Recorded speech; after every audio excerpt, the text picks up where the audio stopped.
ಒಂದು ಒಳ್ಳೆಯ ಸಂಜೆಯಲ್ಲಿ ನಾವೆಲ್ಲ ಸೇರಿದ್ದೇವೆ.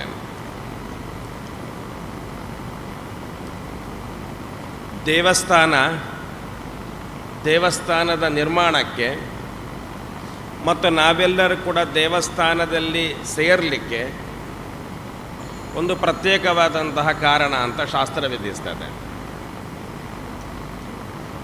ಈಗ ಏನಾಗಿದೆ ಅಂತ ಕೇಳಿದರೆ, ದೇವಸ್ಥಾನದ ನಿರ್ಮಾಣದ ಮೂಲ ಉದ್ದೇಶ ಬಿಟ್ಟು ಹೋದರೆ ಮತ್ತು ನಾವು ದೇವಸ್ಥಾನಕ್ಕೆ ಹೋಗುವಂತಹ ಮೂಲ ಉದ್ದೇಶವು ಏನು ಅಂತ ನಮಗೆ ಗೊತ್ತಿಲ್ಲದೇ ಇದ್ದರೆ ಪ್ರಾಯಶಃ ದೇವಸ್ಥಾನ ಕಟ್ಟಿದ್ದು ವ್ಯರ್ಥ ಆಗ್ತದೆ, ನಾವು ಹೋಗೋದು ಕೂಡ ವ್ಯರ್ಥ ಅಂತ ಆಗ್ತದೆ. ಹಾಗಾದರೆ ಈ ದೇವಸ್ಥಾನದ ಮೂಲ ಉದ್ದೇಶ ಏನು, ದೇವಸ್ಥಾನದ ನಿರ್ಮಿತಿಯ ಮೂಲ ಒಂದು ಕಾರಣ ಏನು, ಉದ್ದೇಶ ಏನು ಅಂತ ಶಾಸ್ತ್ರ ನಮಗೆ ಸುಂದರವಾಗಿ ಅದನ್ನು ಕಲ್ಪಿಸಿಕೊಡ್ತದೆ. ಹೇಗೆ ಅಂತ ಕೇಳಿದರೆ, ಒಂದು ದೊಡ್ಡ ಒಂದು ಕಾಡಿನ ಪ್ರದೇಶ, ಒಂದು ಗ್ರಾಮವನ್ನು ನಿರ್ಮಾಣ ಮಾಡಬೇಕು. ಹೇಗೆ ನಿರ್ಮಾಣ ಮಾಡಬೇಕು ಅಂತ, ಒಂದು ಗ್ರಾಮ ನಿರ್ಮಾಣ ಮಾಡುವ ಪದ್ಧತಿ ನಮ್ಮ ಹಿರಿಯರು ಕಂಡುಕೊಂಡ ಬಗ್ಗೆ ಅದು ಅದ್ಭುತವಾಗಿರುವಂತಹದ್ದು. ಒಂದು ಗ್ರಾಮ ನಿರ್ಮಾಣ ಮಾಡಬೇಕಾಗಿದ್ದರೆ ಮೊದಲ ಕೆಲಸ ಏನು ಅಂತ ಕೇಳಿದರೆ, ಒಂದು ಗುಡಿ ಕಟ್ಟೋದು, ಒಂದು ದೇವಸ್ಥಾನವನ್ನು ಮೊದಲು ನಿರ್ಮಾಣ ಮಾಡೋದು, ನಿರ್ಮಾಣ ಮಾಡಲಿಕ್ಕಿರುವ ದೇವಸ್ಥಾನದ ಪರಿಸರವನ್ನು ಶೋಧಿಸಿಕೊಳ್ಳುವುದು. ಎಲ್ಲಿಂದಲೂ ಅಲ್ಲಿ ದೇವಸ್ಥಾನವನ್ನು ಕಟ್ಟಲಿಕ್ಕೆ ಶಾಸ್ತ್ರ ವಿಧಿಸಲಿಲ್ಲ. ತೀರ್ಥಾಂತೆ ತಟಿನಿ ತಟೆ ಚಲನಿದೇಹೆ ತೀರೆ ಸರಿತ್ ಸಂಗಮೆ ಕೆಲವೆಲ್ಲ ನಿಯಮಗಳನ್ನು ನಿರ್ಣಯಿಸಿದ್ದಾರೆ. ನೀರು ಹರಿದು ಬರುವ ಜಾಗ, ಎರಡು ಕಡೆಯಿಂದ ನೀರು ಒಟ್ಟಾಗುವಂತಹ ಪ್ರದೇಶ, ಎತ್ತರದ ಭೂಮಿ, ಜಲನಿದೇಹೆ ತೀರೆ ಸರಿತ್ ಸಂಗಮೆ, ಇದೆಲ್ಲ ಪ್ರದೇಶಗಳನ್ನು ನೋಡಿಕೊಂಡು ದೇವರನ್ನು ಪ್ರತಿಷ್ಠಾಪನೆ ಮಾಡಬೇಕಂತೆ. ಕಾರಣ ಏನು ಅಂತ ಕೇಳಿದರೆ, ಪ್ರಾಕೃತಿಕವಾಗಿ ಸಹಜವಾಗಿ ಅಲ್ಲಿ ಅಂತಹ ಭೂಮಿಯಲ್ಲಿ ದೇವರ ಚೈತನ್ಯವು ಸಹಜವಾಗಿ ಇರ್ತದೆ ಎನ್ನುವಂತಹ ಉದ್ದೇಶವನ್ನು ಇಟ್ಟುಕೊಂಡು, ಸಹಜವಾಗಿ ಎಲ್ಲಿ ದಿವ್ಯತ್ವ ದೇವರ ಸಾನ್ನಿಧ್ಯ ಎನ್ನತಕ್ಕಂತಹದ್ದು ಇರ್ತದೋ ಅಲ್ಲಿ ನಾವು ದೇವರಿಗೆ ದೇವಾಲಯವನ್ನು ಕಟ್ಟಿ ದೇವರನ್ನು ಆರಾಧಿಸಿದಾಗ ಅದಕ್ಕೆ ಒಂದು ಪೂರ್ಣತೆ ಎನ್ನುವಂತಹದ್ದು ಬರ್ತದೆ. ಹಾಗಾದರೆ ದೇವಾಲಯ ನಿರ್ಮಾಣ ಮಾಡಬೇಕು ಎಲ್ಲಿ ಅಂತ ನಮಗೆ ನಿರ್ಣಯ ಆಯಿತು. ದೇವಸ್ಥಾನ ನಿರ್ಮಾಣ ಮಾಡಿದ್ದರು. ಎಷ್ಟು ಸುಂದರ ಒಂದು ವ್ಯವಸ್ಥೆ ಮಾಡಿದ್ರು ನೋಡಬೇಕು ನಾವು. ದೇವಸ್ಥಾನವನ್ನು ನಿರ್ಮಾಣ ಮಾಡಿ ಈ ದೇವಸ್ಥಾನಕ್ಕೆ ಒಬ್ಬರು ಅರ್ಚಕರು ಬೇಕು. ಅರ್ಚಕರಿಗೆ ಒಂದಿಷ್ಟು ಭೂಮಿ ಕೊಟ್ಟರು. ನೀವು ಅದರಲ್ಲಿ ಆ ಭೂಮಿಯಲ್ಲಿ ಉಪಜೀವನ ಮಾಡಿ ಬಂದು ದೇವರಿಗೆ ಪೂಜೆ ಮಾಡಿ ಅಂತ ಹೇಳಿಬಿಟ್ರು. ಮತ್ತೆ ಒಂದಷ್ಟು ಭೂಮಿಯನ್ನು ವಾದ್ಯದವರಿಗೆ ಕೊಟ್ಟರು. ನೀವು ಆ ಭೂಮಿಯಲ್ಲಿ ಉಪಜೀವನ ಮಾಡಿ ಬಂದು ದೇವರಿಗೆ ವಾದ್ಯ ಮಾಡಿ ಅಂತ ಹೇಳಿದರು. ಒಂದಷ್ಟು ಭೂಮಿಯನ್ನು ಹೂ ಕಟ್ಟುವವರಿಗೆ ಕೊಟ್ಟರು. ನೀವು ಹೂ ಕಟ್ಟಿ ಉಪಜೀವನ ಮಾಡಿ ಆ ಹೂವನ್ನು ಮಾರಾಟ ಮಾಡಿ ಬದುಕಿ ಒಂದು ಸ್ವಲ್ಪ ಹೂವನ್ನು ತಗೊಂಡು ಬಂದು ದೇವರಿಗೆ ಕೊಡಿ ಅಂತ ಹೇಳಿದರು. ಕುಲಾಲರು ಇದ್ದರು, ಮಡಿಕೆ ಮಾಡುವವರು. ಇದೆಲ್ಲ ಏನು ಕೇಳಿದ್ರೆ, ಕುಲಾಲರೇ ಯಾಕೆ ಮಾಡಬೇಕು ಮಡಿಕೆ? ಅವರು ಸ್ಪೆಷಲಿಸ್ಟ್ ಅಂತ ಅರ್ಥ. ಇಲ್ಲಿ ಜಾತಿಯ ವಿಷಯ ಇಲ್ಲ, ಅವರು ಸ್ಪೆಷಲಿಸ್ಟ್. ಕುಲಾಲರು ಮಾಡುವ ಹಾಗೆ ಮಡಿಕೆ ನನಗೂ ಮಾಡಲಿಕ್ಕೆ ಗೊತ್ತಿರಬಹುದು, ಆದರೆ ಕುಲಾಲರು ಮಾಡುವಂತಹ ಮಡಿಕೆಯ ಆ ಒಂದು ಪ್ರೀತಿಯ ಕಾಯಕ ಅದು ಎಲ್ರಿಗೂ ಬರಲಿಕ್ಕಿಲ್ಲ. ಆ ಮಡಿಕೆಯಲ್ಲಿ ಕೇವಲ ಮಣ್ಣಿನ ಮುದ್ದೆ ಅಲ್ಲ, ಅದೊಂದು ಪ್ರೀತಿಯ ಕಾಣಿಕೆಯಾಗಿರುತ್ತದೆ. ಅದರಲ್ಲಿ ಒಂದು ನೈಪುಣ್ಯತೆ ಇರ್ತದೆ. ಅದರಿಂದಾಗಿ ಅವರು ಸ್ಪೆಷಲಿಸ್ಟ್. ಯಾರು ಯಾವುದರಲ್ಲಿ ಸ್ಪೆಷಲಿಸ್ಟ್ ಅಂತ ಕಂಡ್ರು ಅವರಿಗೆ ಅದೇ ಕೆಲಸಗಳನ್ನು ಕೊಟ್ಟರು. ಅವರಿಗೆ ಒಂದಷ್ಟು ಭೂಮಿ ಕೊಟ್ಟರು. ನೀವು ಇಲ್ಲಿ ಉಪಜೀವಿಸಿ ಅಂತ ಹೇಳಿದರು.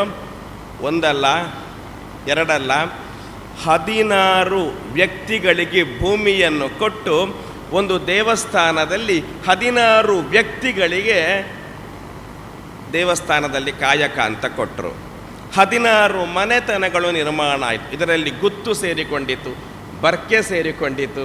ಆ ಮನೆತನದಲ್ಲಿರತಕ್ಕಂತಹ ವ್ಯಕ್ತಿಗಳು ದೇವರ ವ್ಯವಸ್ಥೆಯನ್ನು, ಆರಾಧನೆಯನ್ನು ನೋಡಿಕೊಳ್ಳಬೇಕು, ಅದರ ಆಡಳಿತೆಯನ್ನು ನೋಡಿಕೊಳ್ಳಬೇಕು, ಅದರ ವ್ಯವಸ್ಥೆಯನ್ನು ನೋಡಿಕೊಳ್ಳಬೇಕು. ಎಣ್ಣೆ ಬತ್ತಿ ತಗೊಂಡು ಬಂದು ಬತ್ತಿ ಹಾಕಲಿಕ್ಕೆ ಪ್ರತ್ಯೇಕ ಒಂದು ಜನ ಇದ್ದಾರೆ, ಅವರಿಗೆ ಒಂದಷ್ಟು ಭೂಮಿ ಕೊಟ್ಟರು. ಎಷ್ಟು ಸುಂದರ ವ್ಯವಸ್ಥೆ ಕಾಣಬೇಕು. ಒಂದು ಗ್ರಾಮವನ್ನು ಕಟ್ಟಬೇಕಾಗಿದ್ದರೆ ಮೊದಲು ದೇವರನ್ನಿಟ್ಟರು, ದೇವರ ಸುತ್ತ ಒಂದಷ್ಟು ಮನೆತನವನ್ನು ಸ್ಥಾಪಿಸಿದರು. ಆ ಮನೆತನಕ್ಕೆ ಒಂದಿಷ್ಟು ಭೂಮಿ ಕೊಟ್ಟರು. ಭೂಮಿಗೆ ಜೀವವನ್ನು ಕೊಡುವುದರ ಮುಖಾಂತರವಾಗಿ ತಮ್ಮ ಜೀವನವನ್ನು ನಡೆಸ್ತಾ ಪ್ರತಿಷ್ಠೆ ಮಾಡಿದಂತಹ ದೇವರ ಅನುಗ್ರಹವನ್ನು ಪಡಿತಾ ಬಂದರು. ಅಲ್ಲಿಗೆ ಒಂದು ಗ್ರಾಮ ನಿರ್ಮಾಣ ಆಯಿತು. ಇದು ನಮ್ಮ ಪ್ರಾಚೀನ ಪರಂಪರೆ. ಕನ್ಸ್ಟ್ರಕ್ಷನ್ ಮಾಡಿದರೆ ಗ್ರಾಮ ನಿರ್ಮಾಣ ಆಗಲಿಕ್ಕಿಲ್ಲ, ಕಟ್ಟಡ ರಚನೆ ಆಗ್ಬೋದಷ್ಟೇ ಹೊರತು ಇದು ಪ್ರಬುದ್ಧವಾದಂತಹ ಗ್ರಾಮ ನಿರ್ಮಾಣವನ್ನು ರಚನೆ ಮಾಡುವಂತಹ ಪದ್ಧತಿ ಅನಾದಿ ಕಾಲದ್ದಾಗಿತ್ತು. ಹಾಗಾದರೆ ಈ ದೇವಸ್ಥಾನದ ನಿರ್ಮಾಣದ ಮೂಲ ತತ್ವ ಏನು ಅಂತ, ಹಿಂದೆ ಕೂತವರಿಗೆ ಪ್ರಾಯಶಃ ಗಾಳಿ ಬರ್ತಾ ಇಲ್ಲ, ಮುಂದೆ ಕೂತವರಿಗೆ ಗಾಳಿ ಇದೆ. ಯಾಕೆ ಹೇಳಿ? ಯಾರು ಫ್ಯಾನಿನ ಎದುರುಗಡೆ ಕೂತಿದ್ದಾರೆ ಅವರಿಗೆ ಗಾಳಿ ಬರ್ತದೆ. ಗಾಳಿ ಎಲ್ಲ ಕಡೆ ಇದ್ದರೂ ಕೂಡ ಯಾರು ರಭಸವಾಗಿ ಹರಿಯುವಂತಹ ಫ್ಯಾನಿನ ಎದುರುಗಡೆ ಕೂತಿದ್ದಾರೆ ಅವರಿಗೆ ಒಳ್ಳೆಯ ಗಾಳಿ ಬರ್ತದೆ. ಆ ರಭಸವಾಗಿ ಹರಿಯುವಂತಹ ಗಾಳಿಯ ಎದುರುಗಡೆ ಯಾರು ಕೂರಲಿಲ್ಲ ಅವರಿಗೆ ಆ ಗಾಳಿ ಸಿಗಲಿಕ್ಕಿಲ್ಲ ಅಲ್ವಾ? ದೇವಸ್ಥಾನದ ನಿರ್ಮಾಣದ ಪದ್ಧತಿಯು ಕೂಡ ಇದೇ ಪ್ರಕಾರ. ಸರ್ವತ್ರ ಕೋಸಿ ಭಗವನ್ ಕಿಲ ಯದ್ಯಪಿತ್ವಾಂ ಆವಾಹಯಾಮಿ ಯತ ವ್ಯಜನೇನ ವಾಯುಂ. ಎಷ್ಟು ಸುಂದರವಾದಂತಹ ಉಪಮಾನ ಕೊಟ್ಟಿದ್ದಾರೆ ಅಂತ ಕೇಳಿದರೆ, ಎಲ್ಲ ಕಡೆ ಗಾಳಿ ಇದೆ, ನಾವೆಲ್ಲ ಉಸಿರಾಡ್ತಾ ಇದ್ದೇವೆ ಅಂದರೆ ಗಾಳಿ ಇದೆ ಅಂತ ಅರ್ಥ.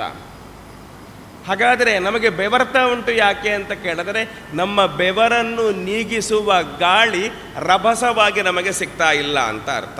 ಅದಕ್ಕೇನು ಮಾಡಬೇಕು? ಒಂದು ಫ್ಯಾನಿನ ಎದುರುಗಡೆ ಕೂರಬೇಕು, ಮತ್ತು ಆ ಫ್ಯಾನನ್ನು ಆನ್ ಮಾಡಬೇಕು ಅಲ್ವಾ? ಸುಮ್ಮನೆ ಫ್ಯಾನಿನ ಎದುರುಗಡೆ ಕೂತ್ಕೊಂಡು ಕರೆಂಟ್ ಇಲ್ಲದೆ ಇದ್ದರೆ ಫ್ಯಾನಿನ ಎದುರುಗಡೆ ಕೂತ್ಕೊಂಡ್ರೆ ನಮಗೆ ಗಾಳಿ ಸಿಗಲಿಕ್ಕಿಲ್ಲ. ಫ್ಯಾನಿನ ಎದುರುಗಡೆ ಕೂರಬೇಕು ಮತ್ತು ಫ್ಯಾನ್ ಆನ್ ಮಾಡಬೇಕು, ಅದು ರನ್ ಆಗಬೇಕು. ರನ್ ಆಗುವ ಫ್ಯಾನಿನ ಎದುರುಗಡೆ ಕೂತ್ಕೊಂಡ್ರೆ ಗಾಳಿ ಬರುತ್ತಲ್ವ? ಅದೇ ಪ್ರಕಾರ ದೇವಸ್ಥಾನ ಅಂತ ಕೇಳಿದರೆ ಸುತ್ತಲೂ ಹರಡಿಕೊಂಡಿರುವಂತಹ ಸಮಗ್ರವಾದಂತಹ ಚೈತನ್ಯಗಳನ್ನು ಒಂದೆಡೆಯಲ್ಲಿ ಏಕಮುಖವಾಗಿ ಬಿಂಬದ ಮುಖಾಂತರವಾಗಿ ಎಳೆದುಕೊಂಡು ಯಾರು ಬಿಂಬದ ದೇವಸ್ಥಾನದ ಎದುರು ಬಂದು ನಿಲ್ತಾರೋ ಅವರಿಗೆ ಏಕಮುಖವಾಗಿ ಸಮಗ್ರವಾದಂತಹ ವಿಶ್ವದ ಶಕ್ತಿಗಳು ಕೂಡ ಆ ವ್ಯಕ್ತಿಯಲ್ಲಿ ಕ್ರೋಢೀಕರಣ ಆಗ್ತದೋ ಅದನ್ನು ದೇವಸ್ಥಾನ ಅಂತ ಕರೆದರು. ನೋಡಿ, ಯಾವ ಫ್ಯಾನಿನ ಕಂಪನಿಯೂ ಕೂಡ ಫ್ಯಾನಿನ ಗಾಳಿಯನ್ನು ಪ್ರೊಡಕ್ಟ್ ಮಾಡೋದಿಲ್ಲ, ಉತ್ಪತ್ತಿ ಮಾಡೋದಿಲ್ಲ. ಮಾಡ್ತದ? ಇಲ್ಲ. ಮತ್ತು ಫ್ಯಾನಿನ ಕೆಲಸ ಏನು ಹೇಳಿ? ಅದಕ್ಕೆ ಒಂದು ನಿರ್ಮಾಣಕ್ಕೆ ಒಂದು ನಿಯಮ ಇದೆ. ಫ್ಯಾನಿನ ರೆಕ್ಕೆ ಅದು ಹೀಗೆ ಬರಬೇಕು, ಸ್ವಲ್ಪ ಒಂದು ಸ್ಲ್ಯಾಂಟ್ ಆಗಿರಬೇಕು, ಎಲ್ಲ ನಿಯಮ ಇದೆ. ಹಾಗಿದ್ದಾಗ ಅದಕ್ಕೆ ಒಂದು ನಿಯಮ, ಅದನ್ನೇ ನಾವು ವಾಸ್ತು ಅಂತ ಕರೀತೇವೆ. ವಾಸ್ತು ಅಂದರೆ ಹೇಳಿದರೆ ಏನು ಅಂತ ಕೇಳಿದರೆ, ಹತ್ತಿರದಲ್ಲಿರುವಂತಹ ಗಾಳಿಯನ್ನು ಎಳ್ಕೊಳ್ಳಿಕ್ಕೆ ಒಂದು ಫ್ಯಾನಿಗೆ ಒಂದು ವಾಸ್ತು ಇದೆ. ಆ ವಾಸ್ತು ಅಂತ ಹೇಳಿದರೆ ವಿನ್ಯಾಸ ಅಂತ ಅರ್ಥ. ಆ ವಿನ್ಯಾಸವನ್ನು ಸರಿಯಾದ ಪ್ರಮಾಣಬದ್ಧವಾಗಿ ಪ್ರಮಾಣದ ರೀತಿಯಲ್ಲಿ ಮಾಡಿದಾಗ ಅದು ತಿರುಗುವಾಗ ಹತ್ತಿರದಲ್ಲಿರುವಂಥ ಗಾಳಿಯನ್ನು ಎಳ್ಕೊಂಡು ಏಕಮುಖವಾಗಿ ರಭಸದಲ್ಲಿ ಕೊಡ್ತದೆ, ಹೊರತು ಗಾಳಿಯನ್ನು ಅದು ಉತ್ಪತ್ತಿ ಮಾಡೋದಿಲ್ಲ. ಹಾಗೆಯೇ ದೇವಸ್ಥಾನ ಎನ್ನುವಂತಹದ್ದು ಶಕ್ತಿ ಸಂಚಯನದ ಒಂದು ಕೇಂದ್ರ ಅಂತ ಅರ್ಥ. ಇದರ ನಿರ್ಮಾಣ ಅದಕ್ಕೋಸ್ಕರವಾಗಿ ಹಾಗಿರ್ತದೆ. ಎತ್ತರದಲ್ಲಿ ಒಂದು ಶಿಖರವನ್ನು ಇಟ್ಟಿರ್ತಾರೆ, ಅದರಲ್ಲಿ ಬ್ರಹ್ಮಾಂಡ ತತ್ವಗಳು ಅಂತ ಇರ್ತದೆ. ಎಲ್ಲ ಶಕ್ತಿಗಳನ್ನು ಕೂಡ ಏಕಮುಖವಾಗಿ ಶಿಖರದ ಮುಖಾಂತರವಾಗಿ ಎಳ್ಕೊಂಡು ಬಿಂಬದಲ್ಲಿ ಸನ್ನಿಹಿತ ಆಗ್ತದೆ ಆ ಶಕ್ತಿಗಳು.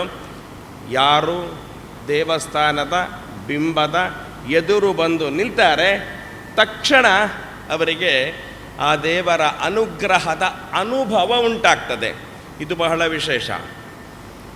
ಅನುಭವ ಉಂಟಾಗೋದು ಬೇರೆ, ಮತ್ತೊಬ್ಬರಿಗೆ ನಾವು ಎಕ್ಸ್ಪ್ಲೈನ್ ಮಾಡುವಂತಹದ್ದು ಬೇರೆ ಅಲ್ವಾ?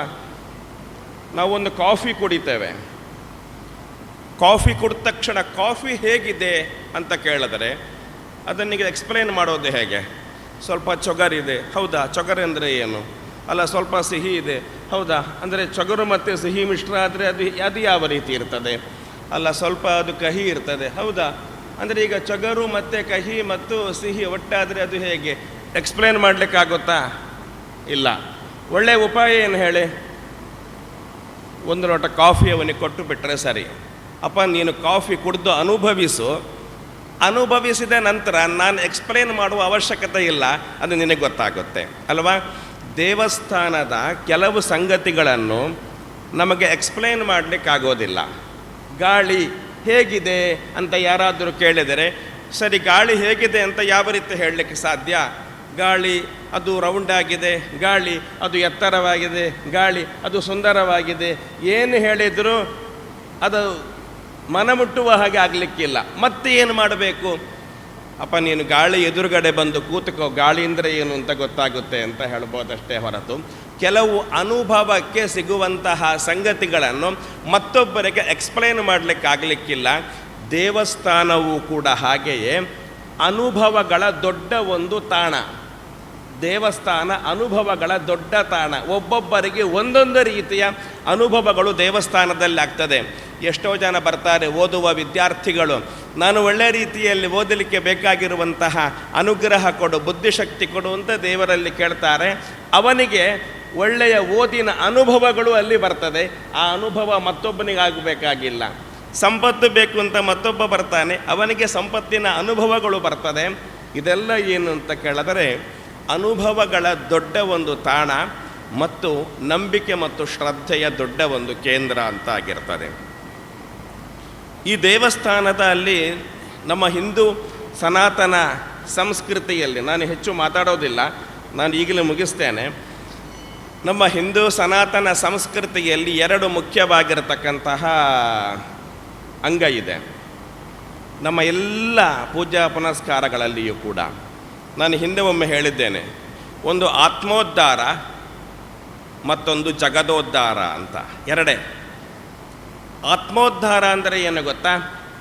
ಯಾವ ಕೆಲಸವನ್ನು ಮಾಡುವುದರಿಂದ ನನ್ನ ಬದುಕು ಒಳ್ಳೆಯದಾಗ್ತದೋ, ಸೆಲ್ಫ್ ಡೆವಲಪ್ಮೆಂಟ್ ಆಗ್ತದೋ, ನಾನು ಎತ್ತರಕ್ಕೆ ಹೋಗ್ತೇನೋ, ಇದನ್ನು ಆತ್ಮೋದ್ಧಾರ ಅಂತ ಕರೀತಾರೆ.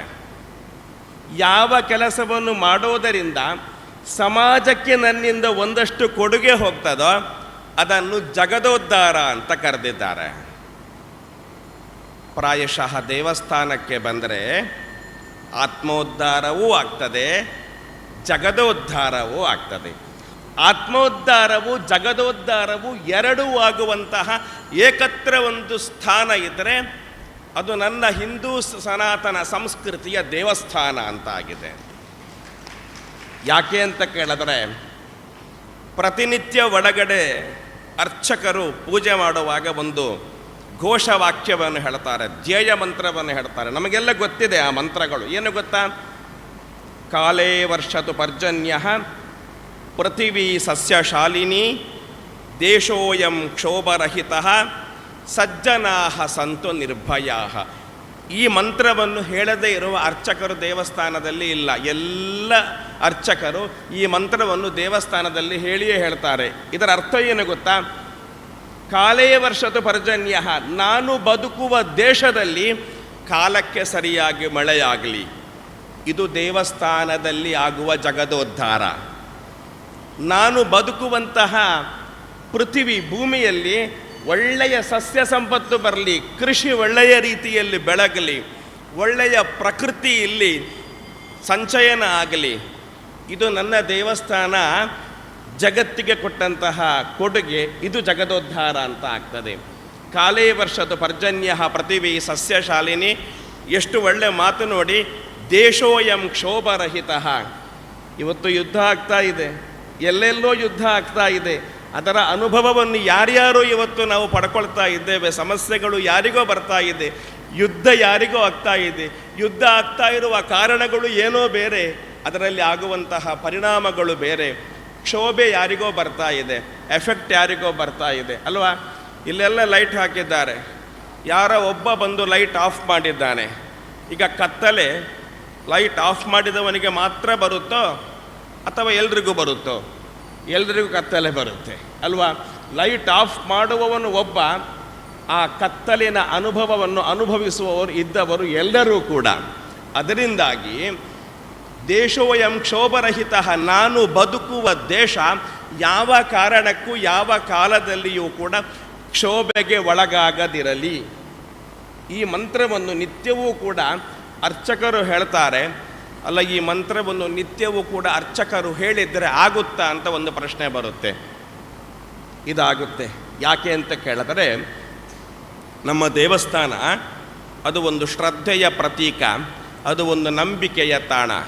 ಇವತ್ತು ನಾನು ಒಳಗಡೆ ದೇವಸ್ಥಾನಕ್ಕೆ, ಇವತ್ತು ನಾನು ಇಂದ್ರಾಳಿ ದೇವಸ್ಥಾನಕ್ಕೆ ಬಂದಾಗ ಪ್ರಸಾದ ತೀರ್ಥ ತಗೊಳ್ಳುವಾಗ ಅರ್ಚಕರು ಒಂದು ಮಾತು ಹೇಳಿದರು. ಇಲ್ಲಿಯ ಹನುಮಂತ ದೇವರು ಬಹಳ ವಿಶಿಷ್ಟ. ಸ್ವಲ್ಪ ವರ್ಷದ ಹಿಂದೆ ಇಲ್ಲಿ ಒಂದು ದೇವರ ಗದೆ ಕಳ್ಳತನ ಆಗಿತ್ತು. ಕಳ್ಳತನ ಆಗಿರುವಂತಹ ಗದೆ ಎಷ್ಟೋ ಸಮಯದ ನಂತರ ಅಥವಾ ಸ್ವಲ್ಪ ಸಮಯದಲ್ಲಿಯೇ ಇಲ್ಲಿಯೇ ಯಾವುದೋ ಒಂದು ಕಟ್ಟೆಯಲ್ಲಿ, ನೆಲ್ಲಿಕಟ್ಟೆಯಲ್ಲಿ ಆ ಗದೆ ಸಿಕ್ಕಿತು ನಮಗೆ. ಕಾರಣ ಏನು ಅಂತ ಕೇಳಿದರೆ, ಇಲ್ಲಿಯ ಅರ್ಚಕರು, ಇಲ್ಲಿಯ ದೇವಸ್ಥಾನದ ಕಮಿಟಿಯವರು, ಇಲ್ಲಿಯ ಗ್ರಾಮದವರು ದೇವರ ಮೇಲೆ ಇಟ್ಟಂಥ ನಂಬಿಕೆ ಏನದು? ನನ್ನನ್ನು ಕಾಪಾಡುವ ನೀನು ನಿನ್ನ ಆಯುಧವನ್ನು ರಕ್ಷಣೆ ಮಾಡಿಯೇ ಮಾಡ್ತೀಯ ಎನ್ನುವಂತಹ ನಂಬಿಕೆ ಏನಿದೆ, ಈ ನಂಬಿಕೆ ಕೆಲಸ ಮಾಡಿತು. ಕದ್ದ ಕಳ್ಳನಿಗೂ ಕೂಡ ಆ ದೇವರು ಧರ್ಮ ಪ್ರಜ್ಞೆಯನ್ನು ಕೊಟ್ಟು ಇರಿಸಿ ಹೋಗು ಎನ್ನುವಂತಹ ಒಂದು ಬುದ್ಧಿಯನ್ನು ಕೊಟ್ಟರು. ಇದು ದೇವಸ್ಥಾನಗಳು ನಮಗೆ ಕೊಟ್ಟಂತಹ ದೊಡ್ಡ ಭದ್ರತೆ ಅಂತ ಅರ್ಥ. ನಾನೊಂದು ಮಾತು ಹೇಳಿ ನನ್ನ ಮಾತು ಮುಗಿಸ್ತೇನೆ. ನನಗೆ ಯಥಾರ್ಥ ಇವತ್ತು ಬರಲಿಕ್ಕಾಗ್ತಿರಲಿಲ್ಲ. ಇವತ್ತು ಹೆರ್ಮುಂಡೆ ದೇವಸ್ಥಾನ ಅಂತ ಕಾರ್ಕಳದಲ್ಲಿ ನನಗೆ ಇವತ್ತು ನಾಳೆ ಧ್ವಜ ಅವರೋಹಣ. ನನಗೆ ಅಲ್ಲಿಗೆ ಹೋಗ್ಲಿಕ್ಕುಂಟು, ಹೋಗಬೇಕಾಗ್ತದೆ. ನಾನಲ್ಲಿ ವ್ಯವಸ್ಥೆ ಮಾಡಿಕೊಂಡು ಇದಕ್ಕೋಸ್ಕರ ಬಂದಿದ್ದೇನೆ. ಇವತ್ತು ಸಾಯಂಕಾಲ ಅಲ್ಲಿ ಒಂದು 8 ದೈವಗಳ ಕೋಲ ಇದೆ. ಹೆರ್ಮುಂಡೆ ಒಂದು ನಿಮಗೆಲ್ಲ ಗೊತ್ತಿರ್ಬೋದು, ಕಾರ್ಕಳದ ಹತ್ತಿರ ಇರತಕ್ಕಂಥ ಒಂದು ಕುಗ್ರಾಮ, ಆಚಾರ್ಯರಿಗೆ ಗೊತ್ತಿದೆ. 8 ದೈವಗಳು ಒಟ್ಟಾಗಿ ಒಂದು ಕೋಲ ಆಗುವಂತಹ ಜಾಗ. ನಾಳೆ ಬೆಳಿಗ್ಗೆ 5:30 ಗಂಟೆಗೆ ದೇವರಿಗೂ ಆ ದೈವಗಳಿಗೂ ಒಂದು ಭೇಟಿ ಇದೆ. ಭೇಟಿ ಆಗಲಿಕ್ಕೆ ಒಂದು ಸ್ಥಾನ ಇದೆ, ಅದಕ್ಕೆ ವಸಂತ ಕಟ್ಟೆ ಅಂತ ಹೆಸರು. ಎಷ್ಟು ಗಮ್ಮತ್ತು ಕೇಳಿದರೆ, ನನಗೆ ಗೊತ್ತಿದ್ದಂತೆ ಒಂದು 20 ವರ್ಷಗಳ ಹಿಂದೆ ಆ ಗ್ರಾಮಕ್ಕೆ ಪೊಲೀಸ್ ಬಂದ ಇತಿಹಾಸವೇ ಇಲ್ಲ. ತುಂಬ ವರ್ಷ ಅಲ್ಲ, ಒಂದು 20-25 ವರ್ಷಗಳ ಹಿಂದಿನ ತನಕನೂ ಕೂಡ ಆ ಗ್ರಾಮದಲ್ಲಿ ಪೊಲೀಸ್ ಅವರು ಬರ್ತಿರಲಿಲ್ಲ. ಯಾಕೆ ಅಂತ ಕೇಳಿದರೆ, ಏನಿದ್ರೂ ಕೂಡ ವಸಂತಕಟ್ಟೆಯಲ್ಲಿ ದೈವಗಳ ಎದುರು, ದೇವರ ಎದುರು ಎಲ್ಲ ಸಂಗತಿಗಳು ನಿರ್ಣಯ ಆಗ್ತಾ ಇತ್ತು. 5 ಗಂಟೆಗೆ ಭೇಟಿ ಆಗ್ತದೆ. ನಾವು ಭೇಟಿ ಮುಗಿಸಿ ನಾವು ದೇವಸ್ಥಾನಕ್ಕೆ ಹೋದಾಗ 8:15 ಗಂಟೆ ಆಗ್ತದೆ. ಊರಿನ 1 ವರ್ಷದ ಎಲ್ಲ ಸಮಸ್ಯೆಗಳನ್ನು ಕೂಡ ದೇವರ ಎದುರುಗಡೆ 8 ದೈವಗಳು ಇದ್ದುಕೊಂಡು ತೀರ್ಮಾನ ಕೊಡ್ತಾವೆ. ಆ ತೀರ್ಮಾನಕ್ಕೆ ಇಡೀ ಊರಿನವರು ಬದ್ಧರಾಗಿರ್ತಾರೆ. ದೈವದ ಮೇಲೆ ಇರತಕ್ಕಂತಹ ನಂಬಿಕೆ, ದೇವರ ಮೇಲೆ ಇರತಕ್ಕಂತಹ ಶ್ರದ್ಧೆ, ಅದು ಎರಡೂ ಕೂಡ ಅಲ್ಲಿ ಸಾಕಾರಗೊಂಡಿತು. ಒಂದು 18 ವರ್ಷದ ಹಿಂದೆ ನಡೆದ ಅಲ್ಲಿ ಒಂದು ಘಟನೆಯನ್ನು ನಾನಿಲ್ಲಿ ನೆನಪಿಸಲಿಕ್ಕೋಸ್ಕರವಾಗಿ ಹೇಳ್ತಾ ಇದ್ದೇನೆ. 18 ಅಲ್ಲ, ಒಂದು 26 ವರ್ಷದ ಹಿಂದೆ ನಮ್ಮ ತಂದೆಯವರು ಇದ್ದ ಕಾಲ, ನಾನು ಚಿಕ್ಕ ಪ್ರಾಯದ ಹುಡುಗ. ಅಲ್ಲಿ ಒಂದು ಕಲ್ಲುಕುಟ್ಟಿಗ ಎನ್ನುವ ದೈವ, ಕಲ್ಕುಡ ಅಂತ ಹೇಳ್ತೇವೆ ನಾವು, ಅವನಿಗೆ ಕನ್ನಡ ಕಲ್ಕುಡ ಅಂತಲೇ ಕರೆಯುವಂತಹದ್ದು ಪ್ರಸಿದ್ಧ ದೈವ. ಎಲ್ಲ ಕಾರಣಿಕ ಇರತಕ್ಕಂಥ ದೈವ, ಎಲ್ಲ ನಿರ್ಣಯ ಕೊಡುವಂತಹ ದೈವ ಅವನೇ. ಅಲ್ಲಿ ಆ 1 ವರ್ಷ ನಮಗೆ ದೇವಸ್ಥಾನದಲ್ಲಿ ಇದ್ದ ಬೆಳ್ಳಿಯ ಗಿಂಡಿ ಕಳವಾಗಿದೆ. ದೇವಸ್ಥಾನದಲ್ಲಿ ಬೆಳ್ಳಿಯ ಗಿಂಡಿಯೇ ಇಲ್ಲ ಅಂತ ಆಗಿದೆ. ನಮ್ಮ ತಂದೆಯವರಿಗೆ ಬಹಳ ಬೇಸರ ಆಯಿತು. ಇಷ್ಟು ದೊಡ್ಡ ಕುಗ್ರಾಮದಲ್ಲಿ ಬೆಳ್ಳಿಯ ಗಿಂಡಿ ಇರುವುದೇ ದೊಡ್ಡ ಸಂಗತಿ, ಈ ಕಳವಾದರೆ ಮತ್ತೆ ಪುನಃ ಇದನ್ನು ಮಾಡಿಸುವಂತಹದ್ದು ಕೂಡ ಕಷ್ಟ. ಅಷ್ಟು ವರ್ಷದ ಹಿಂದೆ ಭಾಳ ಬೇಸರ ಆಯ್ತು ಅವರಿಗೆ. ಅವರು ದೂರು ಕೊಟ್ಟುಬಿಟ್ರು. ವಸಂತ ಕಟ್ಟೆಯಲ್ಲಿ ದೇವರು ಬಂದು ಕೂತಿದ್ದಾರೆ. 8 ದೈವಗಳ ಸನ್ನಿಧಾನದಲ್ಲಿ ಕಲ್ಲುಕುಟ್ಟಿಗನಿಗೆ ಮೊದಲು ದೂರು ಕೊಟ್ಟರು. ಏನು ಗೊತ್ತಾ, ನನಗೆ ನೆನಪಿದೆ, ಅವನ ಹೆಸರು ಬೊಗ್ರ ಪರವ ಅಂತ, ನನಗೇನೋ ಅವನ ಹೆಸರು ಬೊಗ್ಗ ಪರವ ಅಂತ ಏನೋ ಅವನ ಹೆಸರಿದೆ. ಈಗ ಕೋಲ ಕಟ್ಟುವಂತಹ ವ್ಯಕ್ತಿಯ ತಂದೆಯ ಕಾಲಘಟ್ಟ ಅದು. ದೂರು ಕೊಟ್ಟರು. ಏನಕ್ಕೆ ದೂರು ಕೊಟ್ಟರು ಗೊತ್ತಾ? ಧರ್ಮವನ್ನು ಕಾಯಬೇಕು ಅಂತ ನಿಮ್ಮನ್ನು ಇಲ್ಲಿ ಊರಿನವರು ಸೇರಿ ನಂಬಿದ್ದು. ನಿನಗೆ ಧರ್ಮವನ್ನು ಕೊಡಲಿಕ್ಕಾಗದೇ ಇದ್ದರೆ, ಇಲ್ಲಿ ಅಧರ್ಮ ಆಗ್ತದೆ ಹೌದಾಗಿದ್ದರೆ, ನಿನಗೆ ನಾವು ಕೈ ಮುಗಿಯುವುದಕ್ಕೆ ಅರ್ಥ ಇಲ್ಲ. ದೇವರ ಗಿಂಡಿಯನ್ನು ರಕ್ಷಣೆ ಮಾಡಲಿಕ್ಕಾಗದೇ ಇದ್ದರೆ ನೀನು ಇಲ್ಲಿ ಇದ್ದು ಏನು ಮಾಡ್ತೀಯ ಎನ್ನುವ ಪ್ರಶ್ನೆಯನ್ನು ನೀನು ಕೇಳಬೇಕಾಗ್ತದೆ. ಸ್ವಲ್ಪ ನಿಷ್ಠುರವಾಗಿ ತಂದೆಯವರು ಹೇಳಿದರು. ಭಾಳ ವಿಚಿತ್ರ ನೋಡಿ, 83 ವರ್ಷದ ವ್ಯಕ್ತಿಗೆ, ಆ ವ್ಯಕ್ತಿಗೆ ಕೋಲ ಕಟ್ಟುವಾಗ 83 ವರ್ಷ ಹೊತ್ತುಕೊಂಡು ಬರ್ತಾ ಇದ್ದರವನನ್ನು, ಹೊತ್ತುಕೊಂಡು ಬಂದ ವ್ಯಕ್ತಿಗೆ ಗಗ್ಗದ ಕಟ್ಟಿದ ನಂತರ ಅವನನ್ನು ಮುಟ್ಲಿಕ್ಕಾಗ್ತಾ ಇರಲಿಲ್ಲ. ಅಷ್ಟು ನರ್ತನ ಮಾಡ್ತಾ ಇದ್ದ ವ್ಯಕ್ತಿ. ನಾನು ಇದು ಕಂಡ ದೃಷ್ಟಿಯಾಗಿದೆ. ಅವನೊಂದು ವಾಕ್ಯ ಕೊಟ್ಟ. ಏನು ಗೊತ್ತಾ? ಇದು ಸಾಮಾನ್ಯ 6-6:30 ಗಂಟೆಯ ಹೊತ್ತಿಗೆ ಕೊಟ್ಟ ದೂರು. ನಾವು 8 ಗಂಟೆಗೆ ದೇವಸ್ಥಾನಕ್ಕೆ ಹೋಗ್ತೇವೆ. ಅವನು ಕೊಟ್ಟ ಮಾತು ವಾಕ್ಯ ಏನು ಕೇಳಿದರೆ, ಈ ಗ್ರಾಮದಲ್ಲಿ ಸತ್ಯವನ್ನು ಕಾಯಲಿಕ್ಕೋಸ್ಕರವಾಗಿ ನಾವು ಇಲ್ಲಿ ನೆಲೆ ನಿಂತದ್ದು. ನಾವು ಇರುವುದು ಸತ್ಯ ಅಂತಾಗಿದ್ದಿದ್ದರೆ ಆ 2 ಗಿಂಡಿ, ಬೆಳ್ಳಿಯ ಗಿಂಡಿ ನೀವು ದೇವಸ್ಥಾನಕ್ಕೆ ಹೋಗುವಾಗ ದೇವಸ್ಥಾನದ ಮಂಟಪದಲ್ಲಿ ಇರ್ತದೆ. ಅದು ಇಲ್ಲ ಅಂತಾಗಿದ್ದರೆ ನಾವು ದೇವಸ್ಥಾನದ ನಮ್ಮ ಗುಂಡದ ಒಳಗಡೆ ಹೋಗೋದಿಲ್ಲ, ಕದ್ದ ಕಳ್ಳನ ಮನೆಗೆ ಹೋಗ್ತೇನೆ ಎನ್ನುವ ಮಾತನ್ನು ಆ ಕಟ್ಟೆಯಲ್ಲಿ ಕೊಟ್ಟು ಬಿಟ್ಟರು. ಇಷ್ಟು ದೊಡ್ಡ ಒಂದು ಮಾತು ನೋಡಿ, ಹೇಳುವಾಗ ರೋಮಾಂಚನ ಆಗ್ತದೆ, ಕಣ್ಣೀರು ಬರ್ತದೆ. ನಾವು ದೇವಸ್ಥಾನಕ್ಕೆ ಹೋದಾಗ ಮಂಟಪದಲ್ಲಿ 2 ಬೆಳ್ಳಿಯ ಗಿಂಡಿ ಇತ್ತು.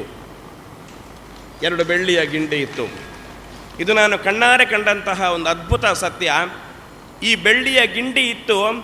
ಅವನು ಕೆಳಗಡೆ, ಅಲ್ಲಿ ಮೆಟ್ಟಿಲಿನ ಕೆಳಗಡೆ ಆ ದೈವ ಕಟ್ಟಿದ ವ್ಯಕ್ತಿ ಇನ್ನೂ ಕೂಡ ಕೋಲ ಮುಗಿಲಿಲ್ಲ, 4 ಜೀಟಿಗೆ ಹಿಡ್ಕೊಂಡು ಅಲ್ಲಿ ನೆಗಡ್ತಾ ಇದ್ದಾನೆ. ಯಾಕೆ ಗೊತ್ತಾ? ಗಿಂಡಿ ಇದೆ, ಸಿಕ್ಕಿದೆ ಅಂತ ಅವನಿಗೆ ಗೊತ್ತಿಲ್ಲ. ಆದರೆ ನಾನು ಹೇಳಿದ ಮಾತನ್ನು ದೇವರು ಸತ್ಯ ಮಾಡ್ತಾರೆ ಎನ್ನುವ ನಂಬಿಕೆ ಅವನಲ್ಲಿ ಇತ್ತು. ಅವನು ಯಾವ ರೀತಿಯ ನಂಬಿಕೆ ಇತ್ತು ಕೇಳಿದ್ರೆ, ನಾನಲ್ಲಿಗೆ ಹೋದಾಗ ಗಿಂಡಿಯಲ್ಲಿ ಇದ್ದೇ ಇರ್ತದೆ ಎನ್ನುವ ನಂಬಿಕೆ ಅವನಲ್ಲಿತ್ತು. ಅದು ಯಾರ ಮೇಲೆ ಇದ್ದ ನಂಬಿಕೆ ಕೇಳಿದರೆ, ಆ ದೇವರ ಮೇಲೆ, ದೈವದ ಮೇಲೆ ಇದ್ದಂತಹ ನಂಬಿಕೆ.